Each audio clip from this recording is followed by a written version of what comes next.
जाऊया धाराशिवमध्ये चित्र जाणून घेऊया। आमचे प्रतिनिधी ज्ञानेश्वर पतंगे आपल्या बरोबर थेट जोडले गेलेले आहेत। ज्ञानेश्वर, धाराशिव जिल्ह्याचं गणित सुद्धा तितकंच रंजक असणार आहे। जिल्हा परिषदांच्या निवडणुकांचे निकाल आज लागतात, काय त्या दृष्टीने वातावरण आहे? कोणाचं पारडं अधिक जड दिसते, कोणाचं अस्तित्व आज धोक्यात येण्याची शक्यता आहे?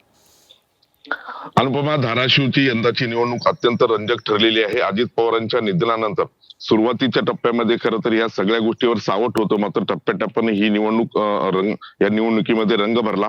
धाराशिवची निवडणूक खरं तर युबीटी उद्धव बाळासाहेब ठाकरे गटासाठी ही अस्तित्वाची लढाई असणार आहे, कारण मागच्या नगर परिषदेच्या ज्या निवडणुका झाल्या त्या 4 पैकी एकाही ठिकाणी त्यांना विजय मिळवता आला नाही आणि यावेळेस सुद्धा धाराशिवमध्ये महाविकास आघाडीमध्ये त्यांना महाविकास आघाडी करण्यात त्यांना यश आलेलं नाही।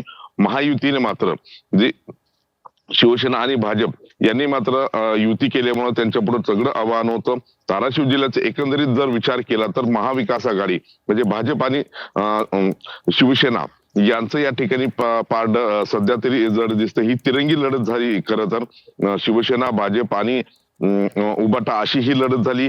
ओमराजे निंबाळकर यांच्यासाठी ही निवडणूक अत्यंत आव्हानात्मक ठरली, कारण त्यांच्याबरोबर त्यांच्या जोडीला सध्या कोणीही नव्हतं। म्हणजे भाजपाकडून काही सभा झाल्या, शिवसेनेकडून काही सभा झाल्या, मात्र ही सर्व निवडणूक ओमराजे यांच्या एकट्याच्या खांद्यावर होती। या निवडणुकीचे 2-3 महत्वाचे मुद्दे सांगता येतील, ते म्हणजे भाजपाचे आमदार राणा जगजितसिंह पाटील यांच्या पत्नी अर्चना पाटील या निवडणुकीच्या रिंगणात होत्या आणि त्या भाजपाच्या वतीने जिल्हा परिषदेच्या अध्यक्षाच्या दावेदार मानल्या गेल्या, त्यामुळे त्यांच्यासाठी ही निवडणूक अत्यंत प्रतिष्ठेची ठरली गेली।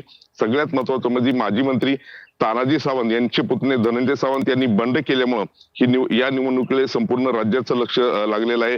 धनंजय सावंत यांनी 2 ठिकाणी स्वतःचे अर्ज भरले आणि त्यांचे समर्थकाचे देखील त्यांनी निवडणुकीच्या रिंगणात उतरवलं आणि त्यांना भाजपाने पाठिंबा दिला, ही सर्वात महत्वाची गोष्ट आहे। त्यामुळे तानाजी सावंतांना हे बंड परवडणार आहे का, हे बंड ते समू शकतील का, हे खरं तर आताच्या या निकालामध्ये स्पष्ट होणार आहे। निश्चितच अनेक दिग्गजांच्या प्रतिष्ठा या निवडणुकीनिमित्तानं पणाला लागलेल्या आहेत। जरूर या सर्व घडामोडींवर लक्ष ठेवून राहा ज्ञानेश्वर, आपण वेळोवेळी चर्चा करूया, जोडले जाऊया, आणखी माहिती आपल्याकडून जाणून घेत राहू।